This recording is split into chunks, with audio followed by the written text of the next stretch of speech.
절대로 검색해서는 안 될 검색어 소녀춘. 위험도 3. 불쾌감이나 충격을 받을 수 있는 위험도.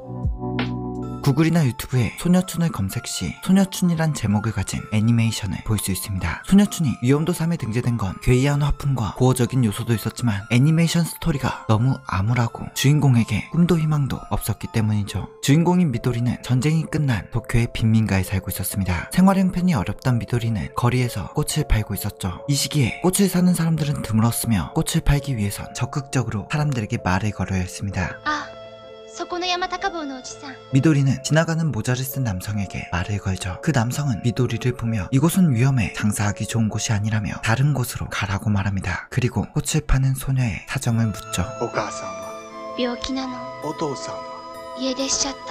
이런 사정을 들은 남성은 미도리의 꽃을 전부 사주겠다고 말합니다. 그리고 무언가 문제가 생기면 자신을 찾아오라고 말하죠. 미도리에게서 꽃을 전부 사간 남성은 다시 한번 이곳은 위험하다며 미도리에게 빨리 집으로 돌아가라고 말합니다. 꽃을 전부 팔고 신나게 집에 온 미도리는 병으로 누워있는 어머니에게 상냥한 아저씨가 꽃을 전부 사주었다며 이제는 학교에 갈 수 있을지도 모른다는 말을 어머니에게 합니다. 그런데 어머니의 상태가 좀 이상했죠. 미도리는 그런 어머니를 보고 이불을 걷어냅니다. 이불을 덮고 있던 어머니는 이미 죽어 있었고 이불 안에선 쥐가 튀어나왔죠. 이 소문은 마을에 빠르게 퍼졌고 마을 사람들은 미도리를 보며 쥐가 득실득실했다며 다들 수군대기 시작합니다. 소문은 점점 부풀려져 갔고 가족을 전부 잃어 홀로 남겨진 미도리는 이곳을 떠나 어딘가 기댈 곳을 찾아야 했죠. 그래서 미도리는 꽃을 사갔던 남성이 준 주소를 찾아가게 됩니다. 그곳은 서커스단 같았으나 단원들의 모습이 좀 이상했죠. 안대를 차고 있는 남자, 붕대를 감고 두 팔이 없는 남자, 고개가 꺾여 있는 남자, 팔다리가 없는 남자 등 어딘가 특이하거나 장애를 가진 사람들이 단원으로 있었습니다. 이곳은 장애를 가진 사람들이 쇼를 하는 프릭쇼를 하는 곳이었고 꽃을 사갔던 남성은 이곳의 단장이었던 것이죠. 그렇게 미도리는 낯선 남자에게 속아 서커스 단원들과 함께하게 되었습니다. 이 서커스단은 항상 관객을 찾아 다른 곳을 돌아다녔고 이런 상황에 미도리는 친구는 두말할 것 없이 만들 수 없었으며 이젠 더 이상 학교에 갈 수 있다는 꿈도 꾸지 못하게 되었죠. 미도리는 평범하고 싶었던 자신의 바람이 점점 멀어져 가는 것을 느꼈습니다. 그렇게 적응이 안 되는 프릭쇼를 연습하며 떠돌던 중 미도리는 신사 아래에서 새끼 강아지들을 만나게 되죠.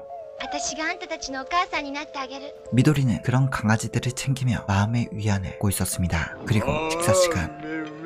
肉なんて何ヶ月ぶりかしら。よく肉なんて買う金あったな。買わないよ。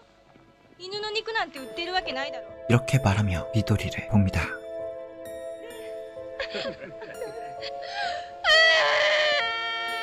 미도리는 서커스단 근처에 기차가 지나갈 때마다 그 기차를 하염없이 바라보곤 했습니다. 다시 도쿄로 돌아가 집에 가고 싶은 마음뿐이었죠. 그러다가 들키면 꽉을 받고 잡일을 도맡아 해야만 했습니다. 모든 잡일은 미도리의 몫이었죠. 그렇게 떠들던 와중 이제는 관객들이 프릭쇼를 식상하다고 생각했고 서커스단의 상황이 점점 안 좋아지게 됩니다. 어디 가든 관객들을 모으긴 쉽지 않았고 점점 단원들도 급료를 걱정하게 되었죠. 그렇게 단원들은 그 탓을 모두 미도리에게 돌립니다. 미도리가 들어오면서 모든 것이 엉망진창이 되었다며 미도리가 아군을 가져왔다고 말이죠. 그렇게 상황이 안 좋아지던 서커스단에 원자가 나타납니다. 그의 이름은 마사미츠로 어떤 수를 쓴 건지 입구가 좁은 유리병 안에 자유롭게 드나들 수 있는 능력자였죠. 미도리는 그런 마사미츠를 보고 자신의 나이대로 돌아간 듯 순수한 어린아이 마냥 즐거워했습니다. 그런 미도리의 모습에 마사미츠는 마술을 보여주며 호감을 표시했죠. 매일 구타와 구박을 받던 미도리는 처음 받아보는 타인의 호의에 바로 마사미츠에게 빠져들게 됩니다. 그렇게 미도리는 난생 처음으로 타인에게 사랑을 받으며 꽃밭을 거니는 기분을 느끼죠.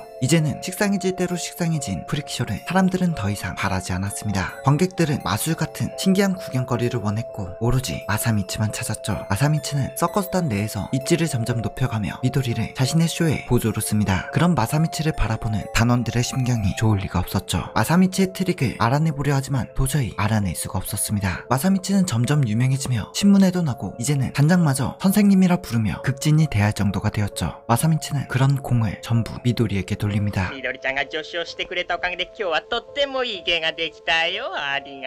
마사미츠는 항상 외로워하던 미도리를 데리고 외출도 하고 바다 풍경을 보여주며 같이 간식을 먹기도 하죠. 둘은 점점 가까워집니다. 질투를 하고 있던 마사미치와 미도리가 가까워지자 단원들의 질투는 막강한 입지를 가진 마사미치가 아닌 미도리에게 향하죠. 하지만 미도리 또한 이제는 순진한 소녀가 아니었습니다. 미도리는 마사미치가 가진 입지를 정확히 알고 있었고 더 이상 단원들에게 당하지 않으려 했죠. 그런 미도리의 태도에 단원들이 기가 죽기는커녕 더욱더 화를 내게 됩니다. 그동안 찍소리 못했던 미도리가 큰 소리를 내고 화장을 하는 것을 보며 더욱더 화가 났기 때문이죠. 안대를 쓴 남성은 미도리를 던졌다 받으며 그동안 못했던 교육을 다시 들어갑니다.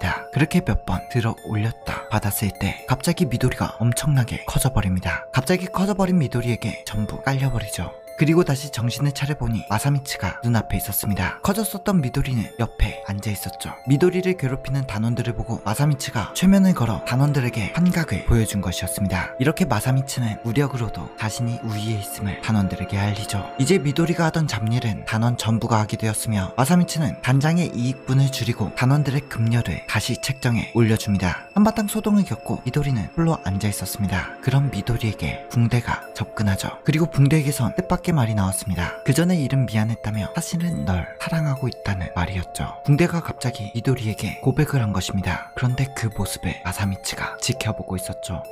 緑は俺のもんだ。あんな後から入ってきた得体の知れない小人野郎に渡してたまるか。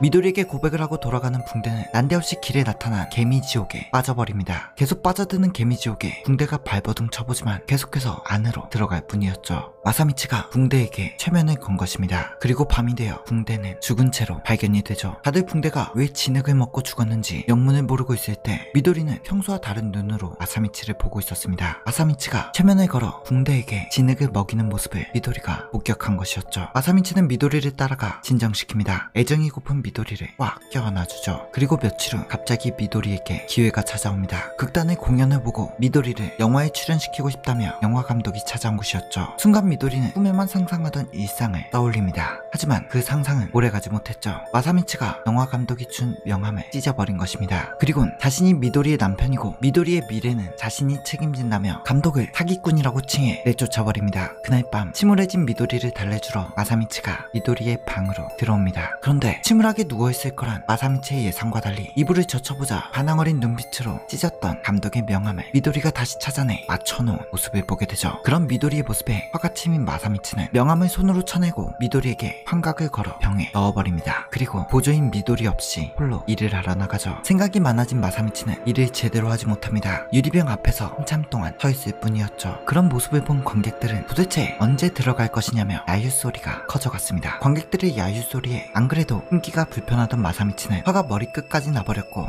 貴様らどいつもこいつも気に入らん。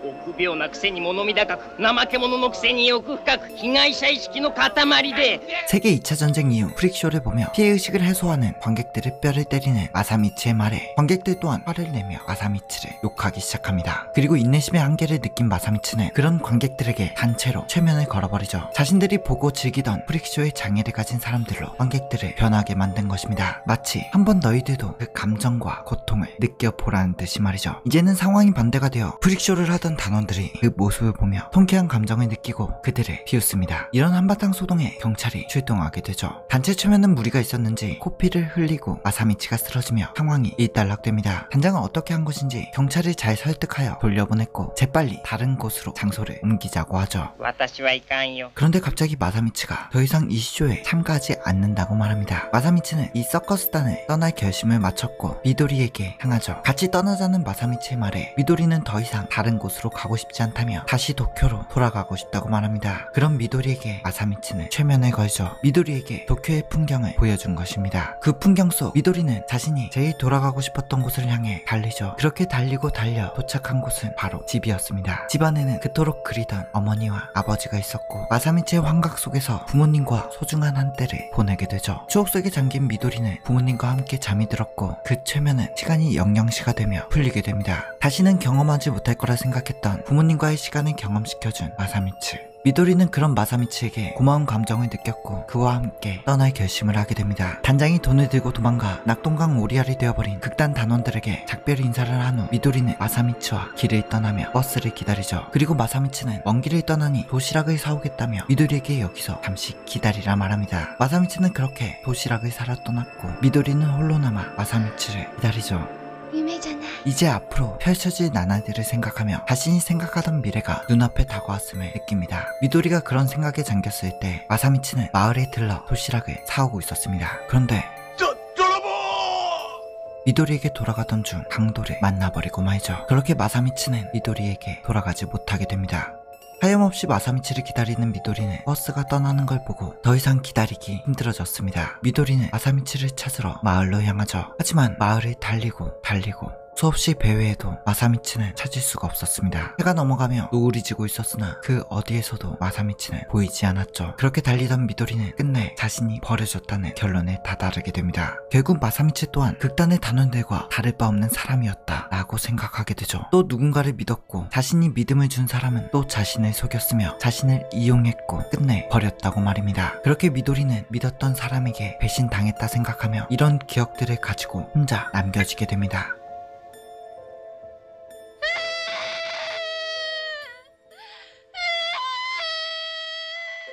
여기까지 소녀춘의 스토리였습니다. 소녀춘이 절대로 검색해서는 안 될 검색어에 올라오게 된 이유는 간단했습니다. 편집하며 그로테스크한 요소들은 전부 뺐으나 괴이한 화풍과 고어적인 이미지 그리고 꿈도 희망도 없는 스토리 때문이었죠. 그러나 그런 화풍이기에 암울했던 시대적 배경을 더욱더 잘 살려낸 작품이라는 평이 많았습니다. 이 작품은 세계 2차 대전 이후에 프릭쇼를 보며 우리가 그래도 이런 쇼를 하는 사람들보단 우위에 있다고 생각하는 사람들을 묘사하여 이들의 추악함을 꼬집고 그들이 비웃고 보며 즐겼던 프릭쇼의 장애인들의 모습을 똑같이 되돌려준 장면 또한 자신들의 전쟁 과오는 생각하지 않고 전쟁의 피해로 피해의식에 젖어있는 당시 일본에 대한 날카로운 비판이 서려 있었죠. 소녀춘의 원작자와 감독은 미도리의 영감을 얻기 위해 일본 전역을 돌아다니며 당시 프릭쇼를 직접 관람까지 했다고 합니다. 이런 점 때문인지 일본보다는 서양권에서 더욱 인기를 얻어 DVD까지 나왔던 작품이죠. 현재도 소녀춘 화풍 작품에 대한 팬이 다수 있으며 일본에서는 실사화까지 되었던 작품이기도 하지만 절대로 검색해서는 안 될 검색어에 위험도 3에 해당하므로 원작을 찾아본다면 어느 정도 각오는 하고 보는 게 좋을 것입니다.